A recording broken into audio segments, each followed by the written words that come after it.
บายดีขอต้อนรับทุกท่านเข้าสู่รายการ JDB Channel พบกันเป็นประจำผ่านช่องทางของ Facebook Fanpage ของ JDB ธนาคารโฮมพัฒนาและก็ผ่านช่องทางของโทรภาพทีวีลาวนั่นเองซึ่งว่าตอนนี้ข้าพเจ้าอยู่ที่บูธบริการตลาดเศร้าหม้อหนึ่งของธนาคารโฮมพัฒนานั่นเองถ้าใครเป็นลูกค้าอย่าลืมมาใช้บริการได้เด้อและมื้อนี้พวกเรามีเรื่องราวข่าวสารกิจกรรมโปรโมชั่นดีๆจากทางธนาคารมาแจ้งให้กับทุกคนได้รู้กันและมื้อนี้ก็คือพวกเรามีโปรโมชั่นใหม่แห่งปีของผลิตภัณฑ์ EDC นั่นเองสำหรับผู้ใดที่ว่ากำลังใช้บัตรวีซ่าหรือว่าห้างค้าห้างใดที่มีเครื่องหุ้มบัตรของ EDC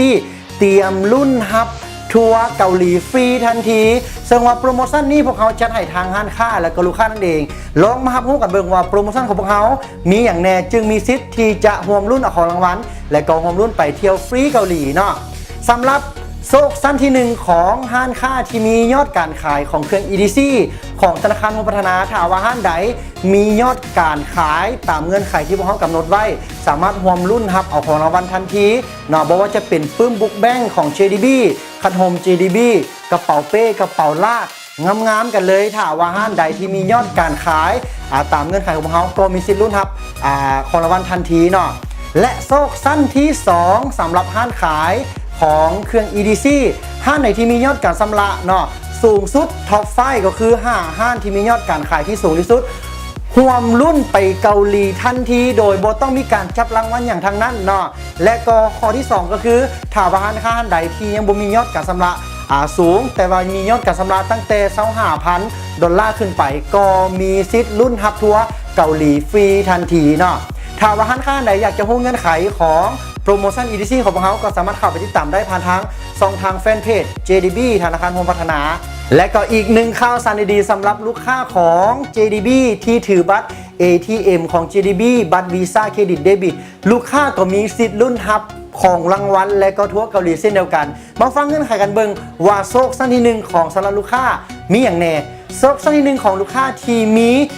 บัตร ATM ของ JDB บัตรวีซ่าเครดิตเดบิตสามารถชำระแล้วสะสมยอดการชำระเพื่อรุ่นรับเอาของรางวัลก็คือ1คันโฮม2ปื้มบุ๊กแบงกระเป๋าเป้กระเป๋าลากของ JDB ถ้าว่าลูกค้าทุกท่านสะสมครบตามเงื่อนไขของพวกเขากำหนดไว้มาหับแลกเอาของรางวัลได้ทันทีและโซกสั้นที่2เพียงแต่ลูกค้าทุกท่านมียอดการชำระเนาะมียอดการชำระเท่านั้นลูกค้าก็มีสิทธิ์ได้1รายชื่อเพื่อห่วมรุ่นไปทัวร์เกาหลีในท้ายปีนี้เช่นเดียวกันเนาะซึ่งพวกเรามีโปรโมชั่นดีๆแบบนี้สำหรับห้างค้าและก็ลูกค้าของธนาคารโฮมพัฒนาอย่าลืมถ้าท่านใดอยากจะเข้าใจข้อมูลเพิ่มเติมสามารถเข้าไปติดตามได้อยู่ที่แฟนเพจของธนาคารโฮมพัฒนาและถ้ายังสงสัยและบ่เข้าใจอีกสามารถอินบ็อกซ์เข้าหาแฟนเพจของเราได้พวกเขาจะมีทีมงานรอถ่ายคำตอบและพร้อมที่จะแนะนำโปรโมชั่นให้กับทุกท่านเนาะสำหรับเครื่อง EDC สำหรับห้างค้าและก็ลูกค้าอย่าลืม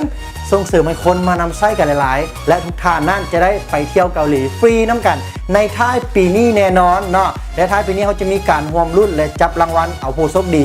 ทุกๆคนบ่ว่าจะเป็นห้างค้าและก็ลูกค้าเนาะสำหรับวันนี้พวกเรามีข่าวสารให้ทุกท่านเพียงแต่เท่านี้อาทิตย์หน้าพบกันใหม่และจะมีข่าวเรื่องราวใดให้ทุกท่านได้ติดตามเนาะสำหรับวันนี้ขอลาไปก่อนสบายดี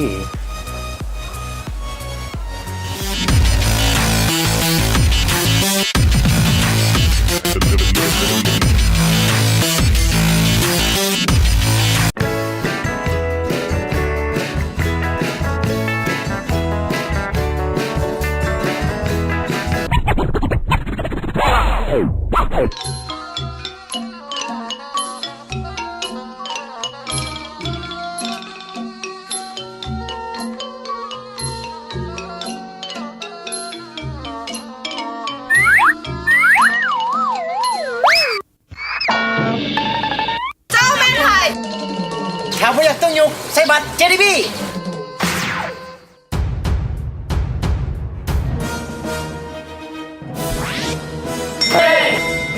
ไส้บัตร JDB